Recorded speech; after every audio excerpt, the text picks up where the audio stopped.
What's your name? My name is Cardi Cornish. And you a legend? I'm a legend. You're a legend here in Baltimore City. Where we at right now? We live in the 17, Pennsylvania Avenue. The legendary Pennsylvania Avenue. Man, the last time I saw you here, you were doing something just across the street here. What were you doing? Oh yeah, I had some food left over from an event. We brung it out. We fed a couple of people, man. Why you do that? Nice soul food. Why you do that? Man, the love that God has shown me in Christ, man, it overflows. That's how it overflows. That's right. We got more than we can use. It already was high within San Antonio, Winchester community, but the age group is getting younger. Children under the age of 18 being murdered in San Antonio has a high peak right now. So our goal is to catch the children. You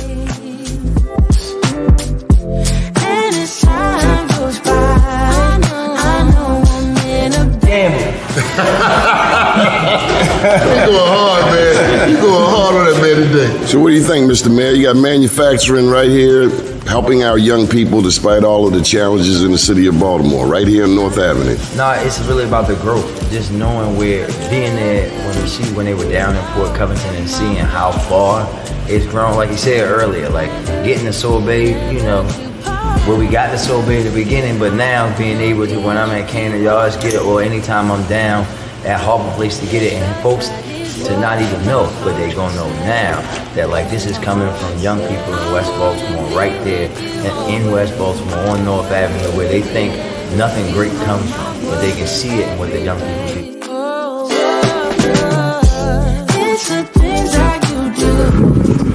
Here on the Pike, Mississippi, with our very dear friend Floyd Mathis. A beautiful town, just leaving Algiers, which is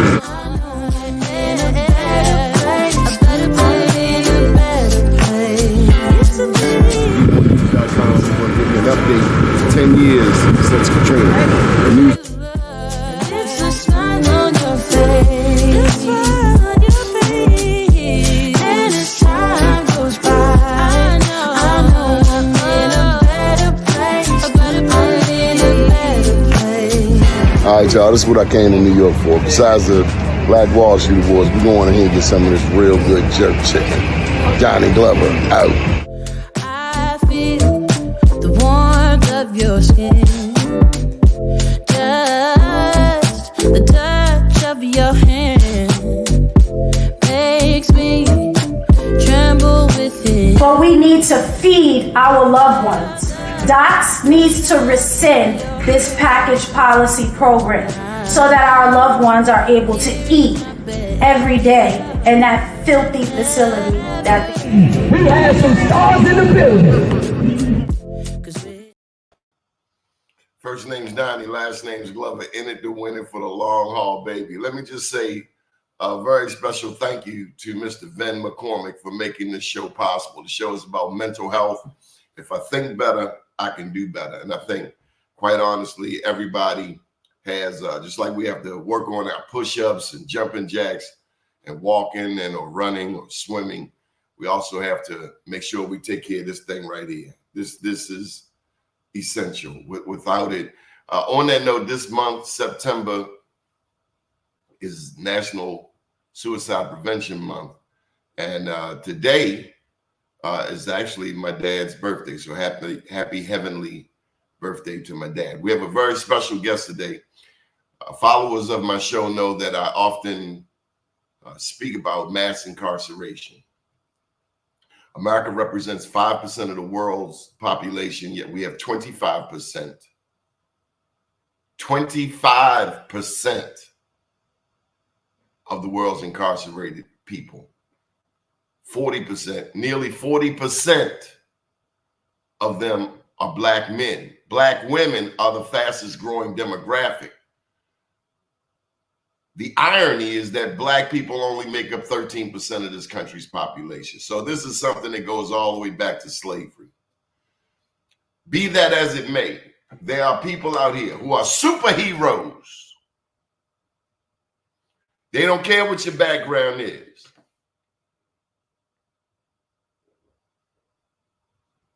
Even though some people have done some egregious things, they care about helping people. People who want help, people who want employment. And one such champion is my dear friend, Lisa Pierce. Hey! Hello, Donnie. Thank you so much for inviting me. No, thank you for helping me out. We had a lady who was supposed to be here, but she was actually dealing with 2 suicides. Wow. Wow. God bless 2, not her 1, but 2. for standing in the gap. God bless her for, Natasha Pierre down in Florida. She'll be back on Wednesday, but I knew something was wrong because she's always on point. And when she didn't get back, that's when I called you. But she finally called me and explained what I kind of knew. I knew something was wrong, and she was dealing with 2 people who had taken their own lives. Any thoughts on that? Suicide prevention? I mean, we've been in some dark places during our journeys. So I love that you led the segment with talking about mental health. And mental health is one of the most underfunded sectors of healthcare. And so, from a perspective of improving individuals' mental health, would also address what leads people, to even consider suicide. I contemplated suicide before, and but I went and got help for my mental health. People who sink to a level to consider taking their own life, somewhere in their life, the house was already on fire, because of some kind of trauma, because of some kind of lack, and so strengthening mental health accessibility and quality mental health, services will address individuals that feel, so compelled that they're not worthy to continue living. When I was at Dunbar, I had an internship at the Walter P. Carter Center. Walter P. Carter was Joe Carter's father. And I remember some of the files I read. Mental health can touch anybody. Some of the files, some of the people were PhDs. Oh, absolutely. Attorneys, judges, doctors. No one is immune. No. And so it starts with your wellness, and how well you feel about yourself depends on, what you are dealing with day to day. All of us can have a good day, we can have a bad day, but our overall wellness, can you be well when things aren't going right at your job? Can you be well when your children are having challenges in school? And so Acting a plumb fool. it happens. I remember when my oldest son was younger, he thought it was a good idea to play football on the school bus. And so the school suspended him from riding the bus. And so living in the county at that time where the kids, they used the school bus. There was no public transportation. And I just remember, just being overwhelmed with anxiety and fear because I had a job that I only really had 45 minutes to get to after the kids were off to school. So now I have to figure out how to get him to school and get to work on time. So once again, we get in a place where we have these torpedoes thrown at us, right? And so, he's 11 years old at that time. What am I going to do? Can't get rid of him, right? Gotta, I have to adjust. And I remember back then how I had to constantly find a way to stay well. Relationships. Love. Yes. I heard a story just this week of a war veteran who was in a relationship and he took his own life. The relationship wasn't going well and he took his own life.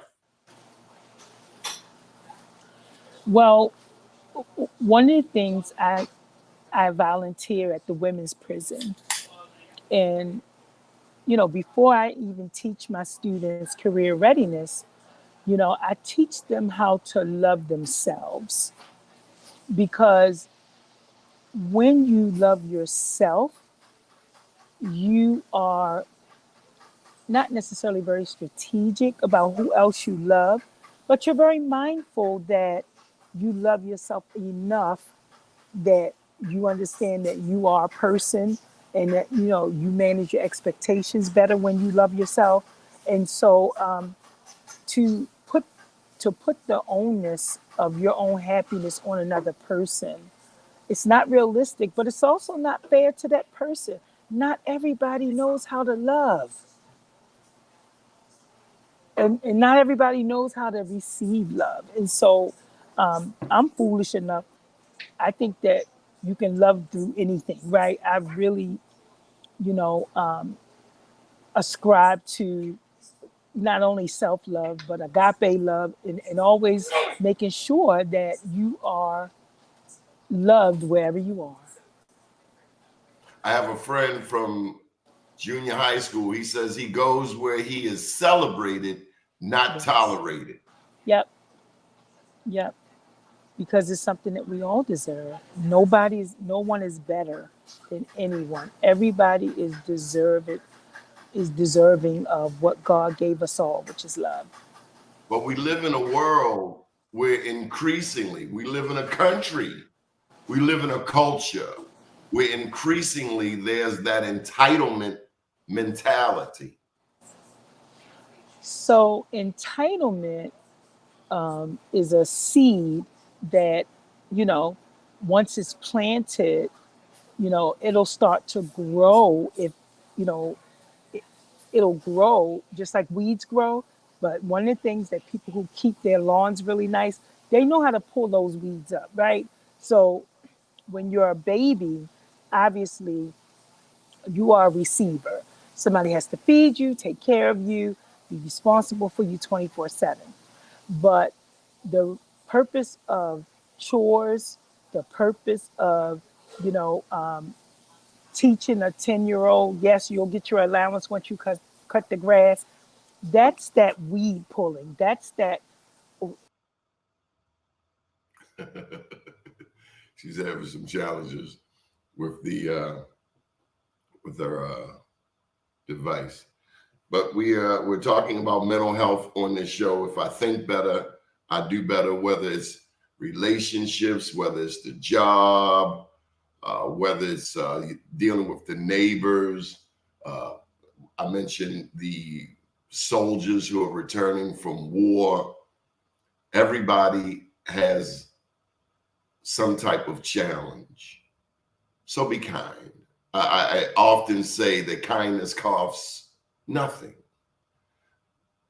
There's a saying, givers have to set limits because takers rarely do. How you like that? Givers have to set limits because Yes. takers rarely do. Yep. We were talking about entitlement. Hmm.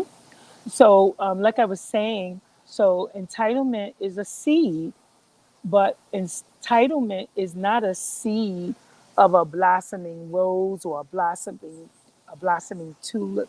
If you don't manage the seed of entitlement, it'll grow into a problematic weed, right? People who do lawn care, they pull weeds.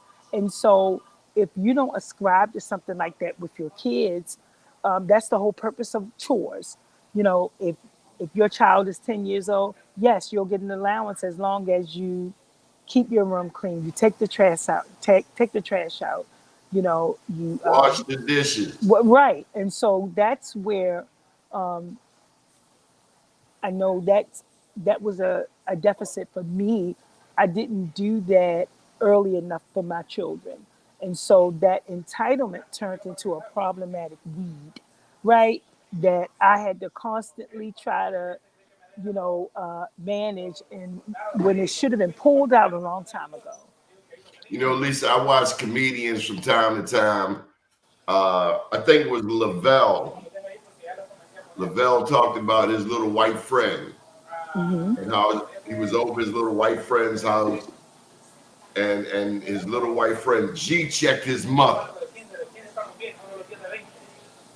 Wow. and Lavelle and he told Lavelle, you have to stand up for yourself. You are a person too. So Lavelle went home and tried it with his mother and got his hind parts whipped. I'm watching this show now Mm-hmm. about the Navy SEALs. It's an ongoing series. And the star of the show, the star Navy SEAL, his wife just died. Oh wow. That's where I'm at in the show. But the daughter, and I guess she's about 16, she Mm-hmm. talks to the father like they are equals. Wow. My mother would have smacked taste out of her mouth. Right. Well, And I guess the lesson is you don't have to put your hands on anybody that we should have evolved. My mother would have smacked taste out of her mouth. right. So I don't know if it's right or wrong. I'm just telling you what my mother would have done. She'd have smacked taste out of her mouth. so sometimes those kind of situations are a result of culture, right? Some individuals look at that like, oh, he or she is expressing himself. And so, but like you said, in our households, no, that, you stay in, as they say, a child's place, but I will give you some pushback on this part. At some point, you do have to let your children express themselves, but they have to be taught how to do it respectfully. And I'll give you an example. So, one of the best things I did was I went to counseling. And I remember as my daughter was becoming a teenager, my counselor told me, let her talk to you. Let her express herself to you. She's not sassing you. Just, because one of the things that was so accurate about that is you don't want a child to shut up permanently. And the reason why is because there are things that your child need to share with you. But if because I grew up in a house, stay in a child's place, don't talk until you're spoken to, but also what gets shut down, a lot of secrets, a lot of trauma.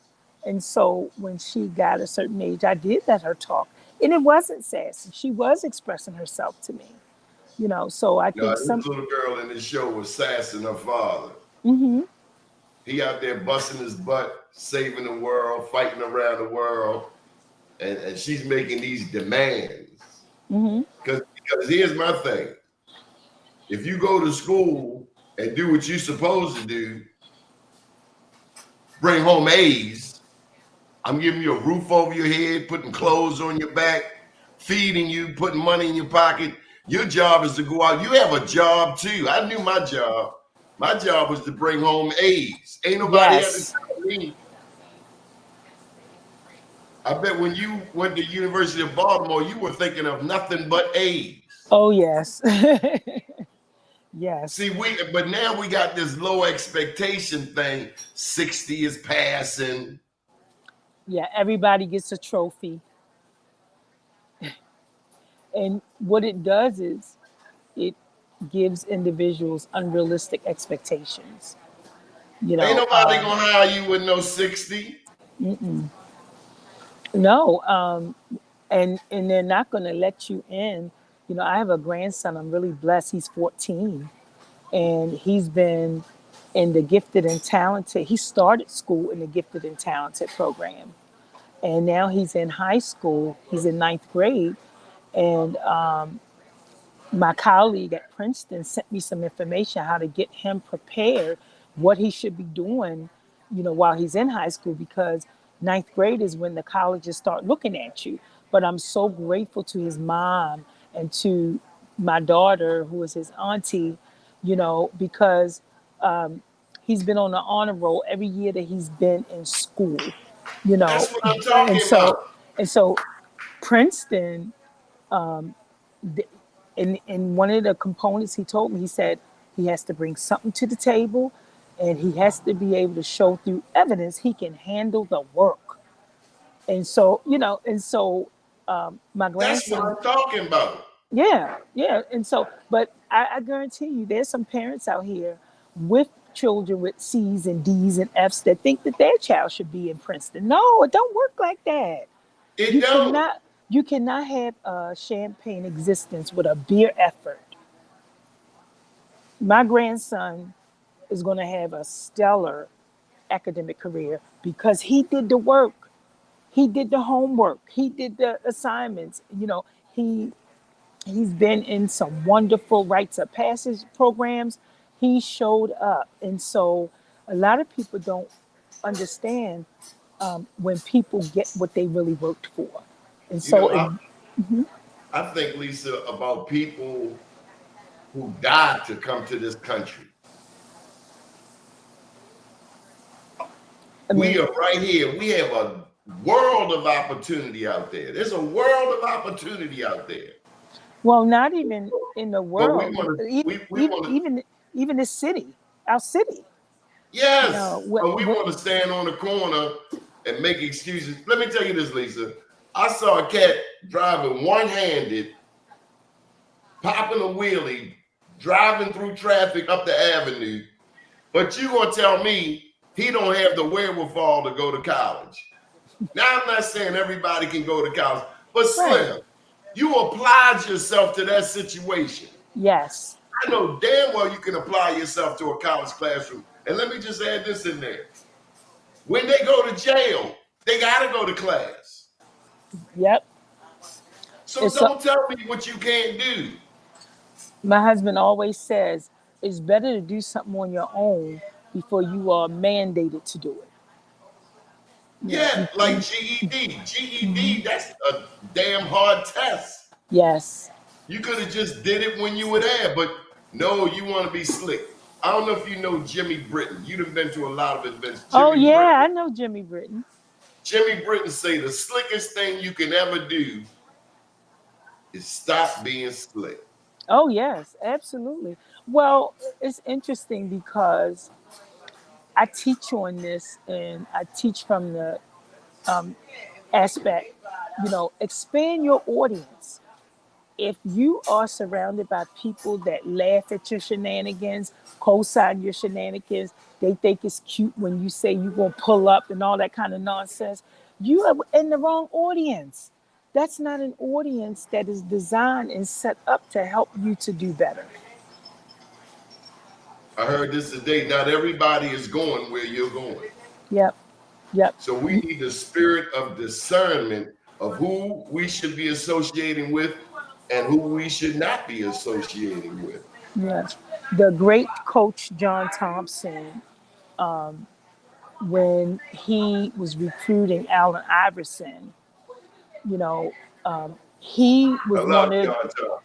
Oh, me too.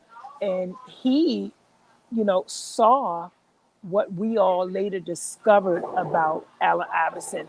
But he was the one that told him, you cannot take all these people with you. You will never succeed. You will never succeed. And so I teach my students, you should never need a whole bunch of people around you in order for you to feel significant. You should be significant wherever you are by yourself. And that's where that self-love comes in.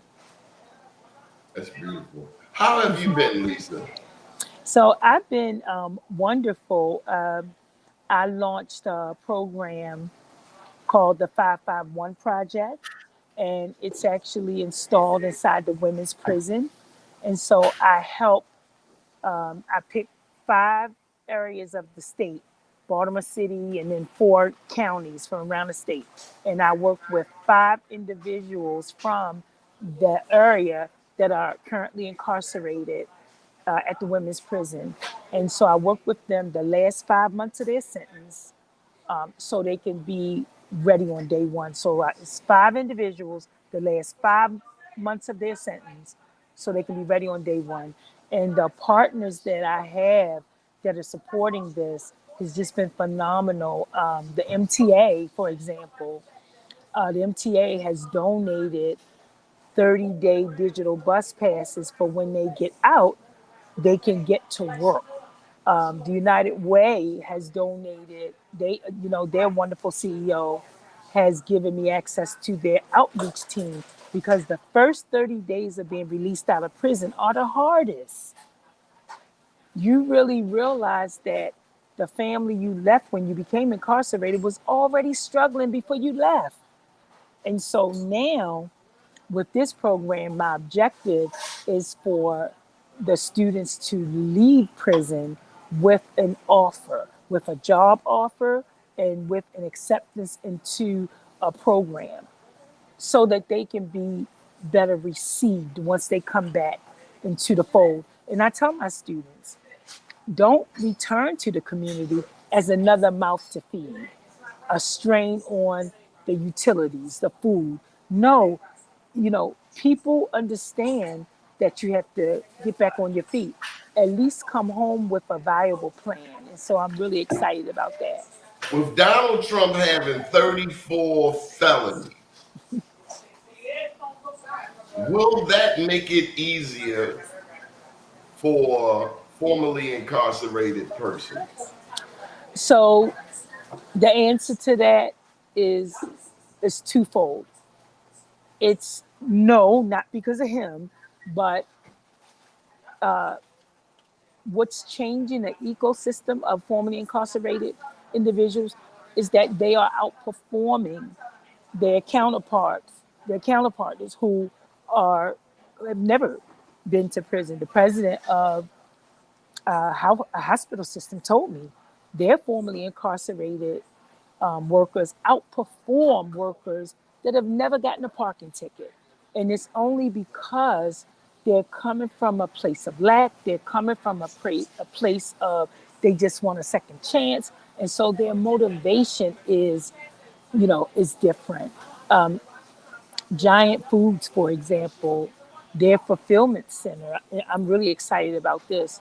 They are wonderful. They widely and frequently support, formerly incarcerated individuals. As a matter of fact, their facility is a work release facility. Now, where I come in, I take that person that's doing forklifting and I add a in-demand, high-earning certificate with that so they can get into the six-figure club. Wow. Mm-hmm. I want you to take me back. We've talked about mental health. We've talked about suicide prevention, the raising of young people, the entitlement of Americans. What do people go through mentally by being incarcerated? What goes through the mind? So let's look at the trauma first. The trauma of being removed from everything that's normal to you, right? For incarcerated moms, it's even worse because you are usually removed from children who you are already attached to, joined at the hip, right? So the first flag for formerly incarcerated individuals is a sense of loss. You've lost your freedom. You've lost what is normal to you. The second thing that happens is that now you are surrounded by people who have also participated in maladaptive behavior. And so now, What's that? so you now have to coexist with people who have their own challenges of integrity and honesty and violence and treatment, right? And so you have to know how to navigate that. And that's why one of the things that, that I understand is that, and I tell my students, yes, you need a job when you leave, but you need counseling first. You have to get counseling to work out and tease out that trauma because Debriefing, almost like a soldier coming out of a sure, battle. sure, there's no demographic that experiences PTSD more than formerly incarcerated individuals I would because guess other than soldiers, other but than soldiers, yes, I mean soldiers and formerly incarcerated individuals suffer PTSD, on a significant level. And the danger is when individuals are released, they still got children to raise. They still have a job that they have to go to follow rules and follow regulations. And they still have to produce and perform. And, and the reason why the first 30 days are so mission critical is because in that first 30 days, if you are not supported, if you don't have a plan, you are going to revert back to the same behavior that caused your incarceration originally. is it difficult for formerly incarcerated persons to have a relationship? So it depends. That's what I think. It depends. And the reason it depends on how did you manage relationships before you went to prison, right? Whoa! Were you manipulative before you became incarcerated? Were you entitled? Did you have integrity issues already? So remember, you are a whole person before you go to prison.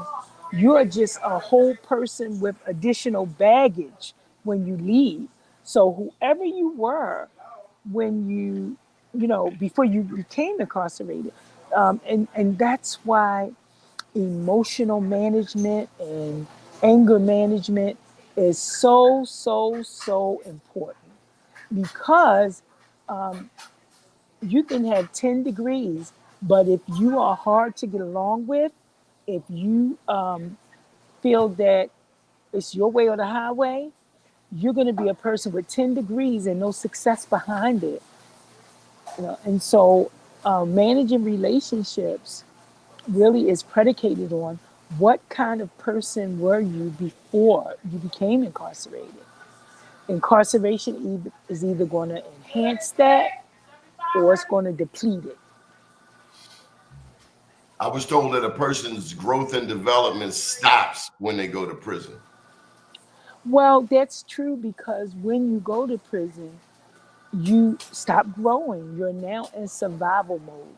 You're not growing. Now, people who take advantage of the mental health counseling there, the peer mediation resources there, you can get to a place where you do grow, you know, um, but your growth is disrupted because now, you know, you have to survive. I'll never forget when I was incarcerated, and I was very blessed to have a supportive sister who, with her welfare check, she would send me $20 a month. And I understood that there were a lot of people that didn't get any support. And so, what I had to do is make sure that with that commissary, that I ordered enough to be able to share, because otherwise, I got to sleep I got to sleep with my items. Does that make sense? And that's continuous trauma. But it also, having to have that mindset, it made me a very generous person, a very giving person, right? A person that, you know, I managed my appetite that way. Okay, I just want to eat enough to be satisfied, not to be full, because I'm going to be sharing it with someone. Because you're going to need them to share with you later on. Sure, sure. You have some people that are, very supported while in prison. And then you have some people that they haven't connected or spoken to their family in years. And so you have to understand when you're blessed, you're supposed to share. My daddy said it like this. He said, with a closed hand, nothing gets in and nothing gets out. Yep. With an open hand, there are endless possibilities. The moral to the story is to help somebody.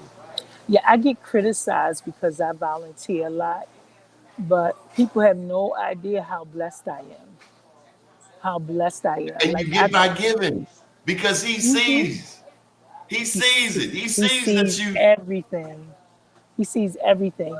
It's so interesting because Catholic Charities is one of my newest partners, and because I'm just at this place in my life where everything I do, Donnie, it has to be meaningful. And so they operate Christopher's Place, and that's men in recovery.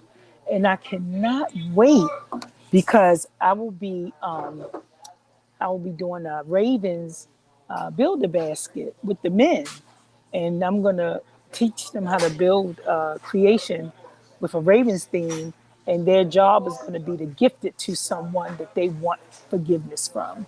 And like so, and Catholic Charities was trying to pay me, like, oh, we can pay you for this. I'm like, no, let me do this, because if you can tap into a man's heart and soul like that by teaching him something he's being open to, or something fun, it's something that they like. The director I met with, she said, oh, we got a bunch of Ravens fans at Christopher's Place. Do you know how meaningful and fulfilling that is for me? And so but I get so blessed. Lisa, you make me think of this prison ministry, and I understand I may be restarting it. Matter of fact, I need to make the phone call today. But I will go to city jail and visit the 14 to 17-year-olds charged with adult crime. Yeah. And on 3 occasions, they came up to me on the street and said, "Thank you. Oh, that's wonderful. That's My life wonderful. is better now. I'm doing Yes. better now." Yes. There's no greater feeling None. Nope. for me. No, no. And all of us get to a place where, we, everybody say they want money, they want to be rich. Okay, we want to be able to pay our bills, and we want to be able to have some fun and all of that. But if money was the answer, people with a lot of money wouldn't be having the problems they're having, right? And that's Look at them why, celebrities. Look at them yes. celebrities. Oh, yes. hmm I And don't want so, to be no celebrity. They got a lot of drama. They might yeah, have the fame and the fortune, but something ain't right there. I want the fortune, not the fame, because it's the fame that's the albatross around their neck.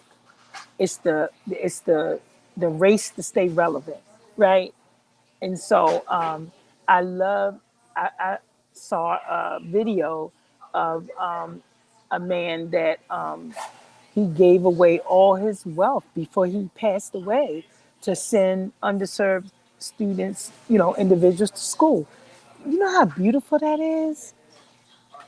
Because money is a tool. Money is designed to make somebody else better. There's no value in just buying the latest outfit, the latest car, because when you lay in your bed at night, none of that stuff matters. But what have Or you if you're done for on your your last, community? or if you're on your deathbed and you got 5 minutes left, that money don't mean nothing. Yeah, I was talking to someone. We were talking about the same, I think the same day that Michael Jackson passed, Farrah Fawcett passed. And I remember seeing an interview with her where she told the person no amount of money or fame can remove that illness that she had. And she said that she wished, there was so much she wished she would have done that was not celebrity, that was not Hollywood, that was not, because, when you're laying, I've been in a sick bed. I know what that feels like.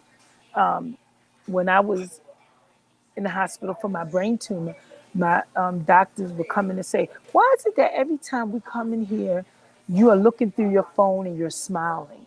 And I said, well, because I'm grateful of the things I got accomplished before this happened. I finished school. I started a business. I did everything I wanted to do before this happened.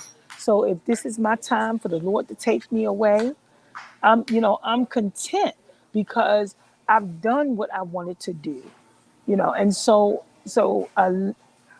your quality of life and who you are positively impacting is how you go from kicking and screaming in a hospital bed to smiling, looking at your family, your accomplishments, the people's lives that you changed. Lisa, do you live a purpose-driven life? Yes, and I'll just add a caveat to that. I live a purpose-driven life, but I also live an evidence-based life. People can say a lot of things, but can you show through evidence that you're changing lives? Can you show through evidence that you experienced things that caused you to want to give up, but you didn't give up? And so living a purpose driven life is important, but living an evidence based life is even better. I have students that don't do well in my program. And so, they look at it like but no, my program is a high accountability program. And so if you are not accountable, if you don't come to class, you don't do your work, no, you cannot move past go. You can't. And so because I live an evidence-based life, I don't care what negativity is spoken about because I have the evidence. I had a meeting a couple of days ago with my New York program. Now, as big as New York is, they are excited about one of the programs that I had. The workforce development representative, she said, please email me. Like, like it's not that she can't find what she's looking for in New York, but because I live an evidence-based life, I already got the evidence that it works. Does that make sense? And So tell me more about this evidence-based life. Where did you get the term from? so What does it mean? So when I went to graduate school and I had to decide what destination I wanted to build a workforce training program. So in my research, I realized that workforce is an evidence-based industry. So you can, if you say that you train, you have to have trainees. If you say that you give individuals jobs, you have to have employer partners. So as I researched what was required in my craft, it almost by osmosis jumped on me. And so, it's just like if somebody say, "Oh, I'm a good woman." Okay, you should have evidence of that. Does that make sense? So just looking good does not make you a good woman. Cooking good does not. Can you be what the Bible says is a helpmate? Can you uplift, edify, and help your mate? That's Some of what these people wouldn't help Jesus. right. And so, it's so funny. I remember telling my husband recently, you married someone that does not give up easy. I don't give up easy. Something could be crumbling at its core, and I'll be researching who I can get to help me to build it back up because I don't give up on things easy. And you're a problem solver. Yes, yes. And so I've called, how many times have I called you and put somebody on the phone because, especially a young person, because they say they want to work. I say, all right, hold tight. You say you serious. right. I'm getting ready to call somebody, and she gonna find out real quick if you mean what you say. And that's where, again, happy heavenly birthday to my dad. He said, your word is all you got. That's all you Your got. word, especially as a black man in America, you better honor your word. Yes. So when you say something, they know you mean it. Exactly. And one of the things I tell my students is that if you're not authentic and if you are only full of words but not action, the universe has a way of shutting you down. The universe. And so, you know, time will tell if what you're doing is real or not. Celebrate Us turns 10 years old in December. In order to be around 10 years old, you know, you have to have have built an evidence-based program. And I tell students also, in order for you to do business in other states, you can't just show up in that state and start working. No, it doesn't work like that. You have to be given permission by the federal government because your home state takes care of you, but you fall immediately under the guides of the federal government once you travel state to state. And so that's why I don't get discouraged when people say disparaging things about my program because I know that I would not be allowed to move state to state if I wasn't doing what I was supposed to do. Lisa, you say you had some opportunities for people coming home. Yes. Yes. So there is a whole beautiful workforce incarcerated, right? Like it's a whole workforce, people with skills and experience and with knowledge. And so what I do is I enhance that. So I told my students on last Monday, if you worked at a warehouse, that's beautiful. Don't dismiss that. Here's the ladder to warehousing. You can become a logistics analyst. You can become a supply chain professional. You can become, you know, so the ladder is really long where you could get into the six-figure club quickly, starting with warehousing. So anybody I got a friend you already have experience in something and you don't come to me if you're only looking for a job because you can get a job on your own without my help. Come to me if you're looking to change your life through economic development. You want to enhance the landscape of economically of your family. Those are the only people I want to hear from. I don't want to hear from people that say, I'll take anything. No, because I don't have just anything, you know. And so it's easy to feel that way because you're focusing on your lack instead of focusing on your potential. So what opportunities might be available right now?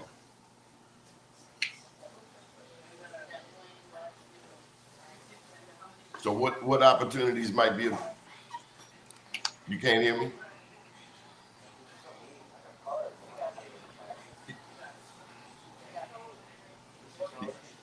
Lisa, can you hear me? I can't hear you, Donnie. I don't know. Jobs. What jobs?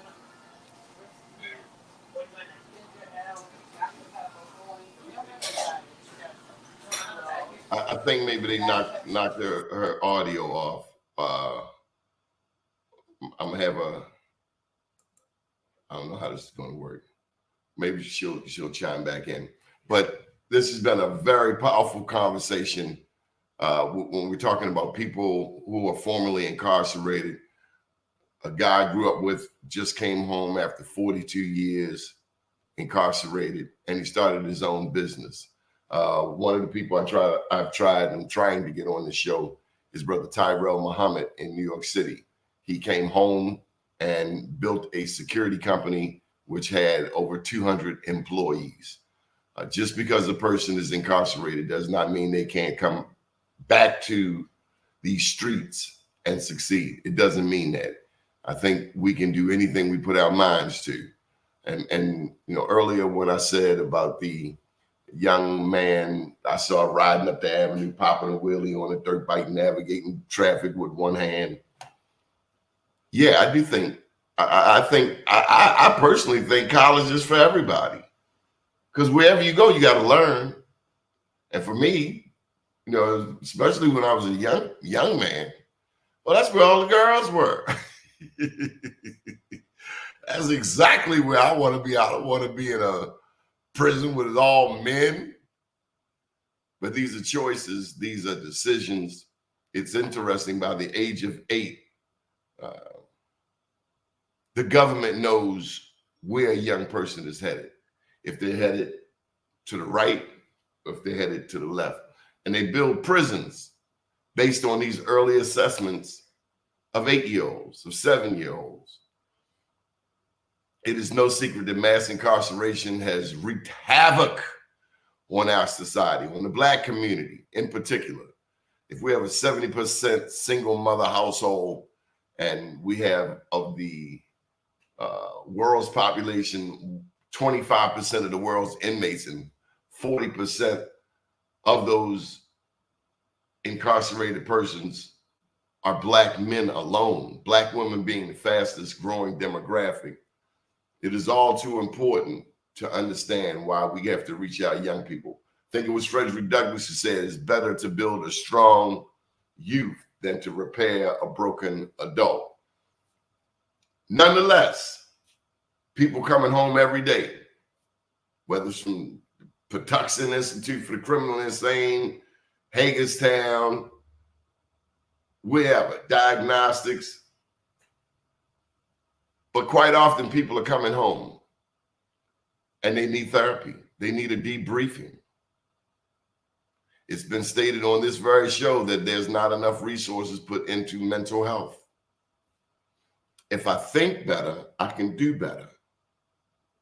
Going to prison was never an option for me. And by the grace of God, I didn't go there because I was racing and running these streets like other kids in my neighborhood. But thank God I didn't make any tragic mistakes. Death is permanent. It is no, I'm sorry. No, you're going to get locked up and you're going to do some serious time. So it looks like Lisa is not coming back, but if you want to come on this show, if you are working in mental health, please just email me, Donnie@bmorenews.com. I'm going to put my email address in the comments. But we are all about trying to make a difference in our community. Nobody's going to fix our community for us but us. And so we might as well all just pitch in and make it happen. So if you want to come on the show, if you have a topic that's of significance, there you go. That's my email address. Lisa Pierce's number. Let me put that up there too. If you're looking for employment opportunities, training programs, one of her training programs that I absolutely adore is the surgical tech program. I'm not sure if she still has it, but that's a very special program. So here's Lisa Pierce's number if you're looking to either get an employment opportunity or if you're looking to help someone who is coming home from behind the walls. And again, helping people who are behind the walls is important to me because quite often we star in the prison movie. 13% of the population, but Black men alone make up 40% of America's incarcerated people. Black men, Black man. And the Black woman is the fastest growing demographic. We 13% of the population, yet we half of the prisons. What's wrong with that? Is it by design? I mean, I'm not a conspiracy theorist per se, but common sense is common sense. Prisons are big money. Out in California, it's my understanding that if you have the money, you can rent a cell, you know, bigger than the average cell. You got room. You got a suite almost. You're just incarcerated. I don't know. I know we're going to keep on doing the show and we're going to keep on bringing you guests like Lisa Pierce. What happened to her number? We'll try it again.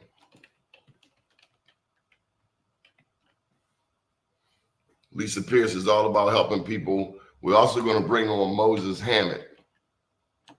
Moses used to work for Joe Jones over there at the Center for Urban Families, and he went on to start his own broadcast, his own employment program. Oh, this thing is not letting me load. I don't know what the deal is. Can't post comments the same to some destinations. Well, if you're looking for Lisa's number, take a pen and I'll give you the number. It's 667-303-7018. Lisa Pierce, Pierce, 667-303-7018. I encourage you to tune in with us on Monday next week. We'll be talking with Annette Greer March from Roberta's House, talking about grief. We'll also be talking with our resident mental health expert, Natasha Pierre. She's down in Florida. She's the one who was supposed to be on today's show, but she was dealing with 2 people who committed suicide. Now, if you look at Natasha, it's very fathomable to understand that she is a former television, former actress, former model, ran the runways in New York. But today, she is all about mental health. She is 10 toes down about it.